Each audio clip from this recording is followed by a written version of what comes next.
กองศิลปากรกองทัพเป็นกรมกองหนึ่ง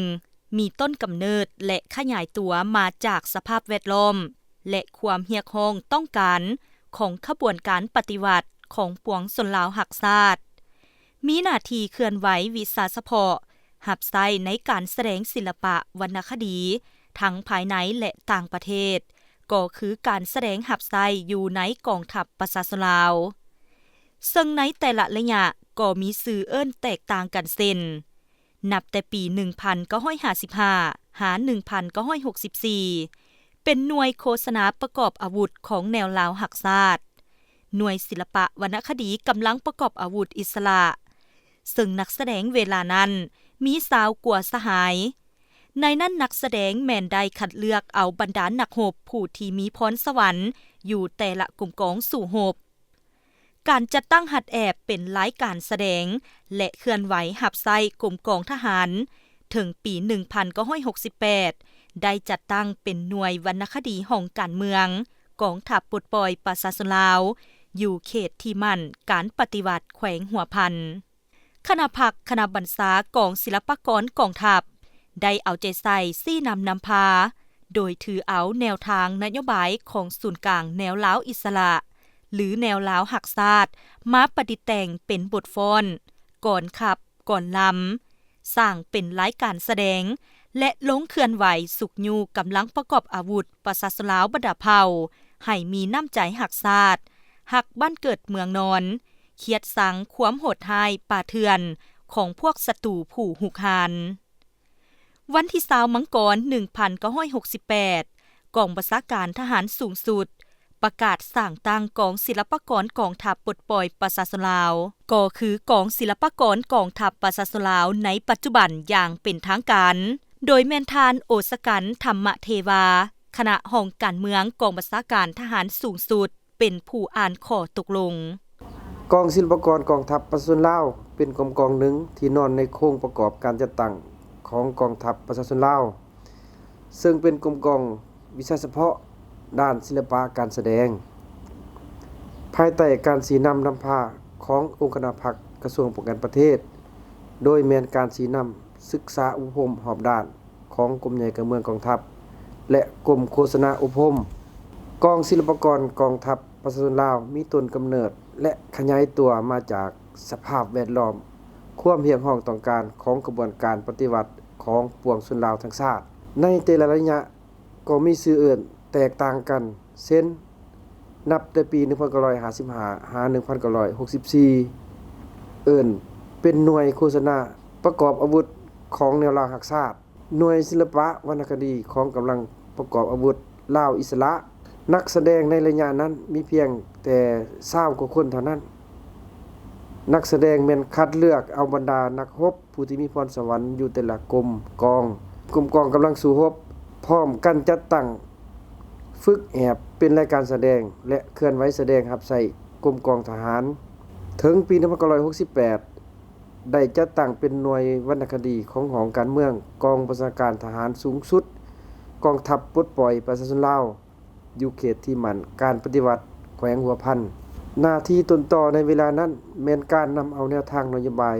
ของศูนย์กลางแนวลาวรักชาติมาประดิษฐ์คิดแต่งเป็นบทเพลงก่อนขับก่อนลำและบทฟ้อนสร้างเป็นรายการแสดงและลงเคลื่อนไหวแสดงสุกยุปลุกระดมให้กำลังประกอบอาวุธประชาชนลาวบรรดาเผ่าให้มีน้ำใจรักชาติรักบ้านเกิดเมืองนอนเครียดสั่งความโหดร้ายป่าเถื่อนของพวกศัตรูผู้หุกหานเนื่องในโอกาสเฉลิมฉลองวันสร้างตั้งกองทัพปลดปล่อยประชาชนลาวครบรอบ20ปีวันที่20มังกรปี 1969ได้มีข้อตกลงของกองบัญชาการทหารสูงสุดว่าด้วยการสร้างตั้งกองศิลปากรกองทัพปลดปล่อยประชาชนลาวก็คือกองศิลปากรกองทัพประชาชนลาวในปัจจุบันอย่างเป็นทางการโดยแม่นทานโอสกันธรรมทิวาคณะหองการเมืองกองบัญชาการทหารสูงสุดเป็นผู้อ่านขอตกลงเคียงคู่กันนั้นในการแสดงแต่ละครั้งแม้นเป็นการประกอบส่วนหับไส้หน้าที่การเมืองหน้าที่วิสาเฉพาะพรรณนาถึงความสวยสดงดงามของประเทศชาติของการปฏิวัติ สุขยูและส่งเสริมนักแสดงให้เข้มแข็งหนักแน่นการแสดงแต่ละครั้งแม้นได้รับการย่องยอสมเสยจากขันเทิงและสังคมในโอกาสคำนับหับตอน3วันประวัติศาสตร์กองศิลปากรกองทัพได้ประกอบส่วนแสดงหับไซวันศาสตร์ครบรอบ50ปีวันสร้างตั้งพรรคประชาชนปฏิวัติลาวครบรอบ70ปีและวันคล้ายวันเกิดประธานไก่สนพรหมวิหารครบรอบ105ปีกองศิลปากรกองทัพได้ประกอบส่วนแสดงหับไซใน3วันประวัติศาสตร์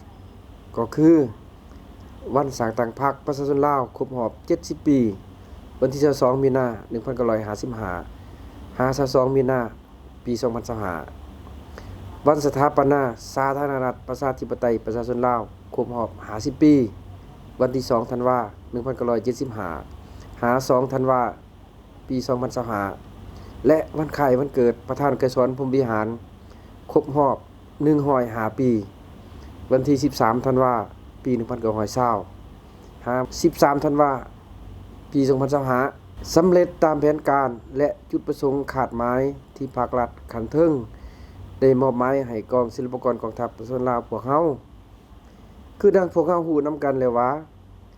ปี2025เป็นปีที่มีความหมายสำคัญทางด้านประวัติศาสตร์ของศาสตร์ลาวเฮาเป็นขีดหมายประวัติศาสตร์ที่ได้หมุนเวียนมาบรรจบครบรอบอีกเวลาหนึ่งที่ทั่วภาคทั่วรัฐและทั่วปวงชนลาวทั้งชาติได้พร้อมกันเฉลิมฉลองอย่างเป็นกระบวนฟุดฟื้นม่วนซื่นในท่ามกลางบรรยากาศดังกล่าวกองศิลปากรกองทัพประชาชนลาวพวกเฮาก็แม่นกลมกองหนึ่งในกลมกองนำหน้าเป็นกระบอกเสียงโฆษณาและเคลื่อนไหวในกิจกรรมต่างๆของพรรคของรัฐของชาติเริ่มแต่เดือนมังกรปี2025กรมกองได้กะเกียมรายการแสดงเพื่อเคลื่อนไหวแสดงหับไส้และได้ประกอบส่วนแสดงหับไส้ตามวาระจนฮอดท้ายปี2025กรมกองได้ออกแห้งเคลื่อนไหวอย่างต่างหน้าให้น้องพนักงานวิชาการนักแสดงได้ซุ่มจิตซุ่มใจซุ่มเหือแห้งสติปัญญาเข้าประกอบส่วนในกระบวนการดังกล่าวอย่างหาวหันเฮ็ดให้ผลงานผลสำเร็จได้รับผลอย่างหลวงหลาย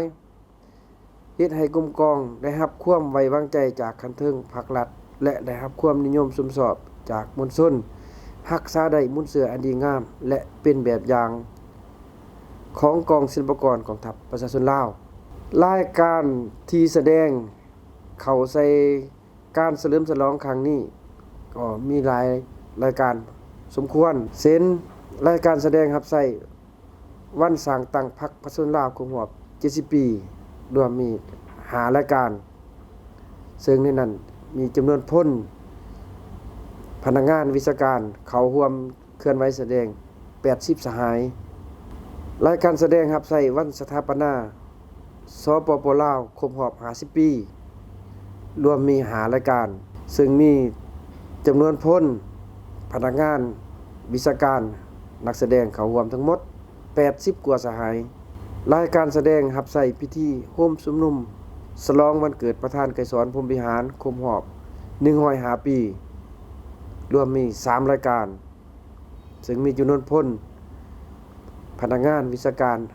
นักแสดงเข้าร่วมทั้งหมด70กว่าสหายผลได้รับของการแสดงแต่ละครั้งแม่นเป็นการประกอบส่วนรับใช้หน้าที่การเมืองหน้าที่วิชาเฉพาะให้แก่ประเทศชาติและทั้งเป็นการฝึกฝนหล่อหลอมยกระดับทางด้านวิชาเฉพาะและแนวคิดการเมืองของพนักงานนักรบนักแสดงให้เข้มแข็งและหนักแน่นขึ้นอีกเทื่อละก้าวเฮ็ดให้บทบาทชื่อเสียงของกองศิลปากรกองทัพประชาชนลาวได้โดดเด่นขึ้นในสังคมการแสดงรับใช้แต่ละครั้งแม้นได้รับความนิยมชมชอบจากผู้ฟังผู้ชมได้รับการยองย่อชมเชยจากภาครัฐขันเทิงและได้เป็นการโฆษณาวันสำคัญของชาติให้ทั่วปวงชนลาวบรรดาเผ่าได้รับรู้มูลเสื่อผลงานอันใหญ่หลวงของบรรพบุรุษของชาติที่ได้สร้างมา ทั้งหมดนั้นแม่นผลงานผลสำเร็จในการกะเกี่ยมและเคลื่อนไหวรับใช้3วันประวัติศาสตร์ในปี 2025 ของกองศิลปากรกองทัพประชาชนลาว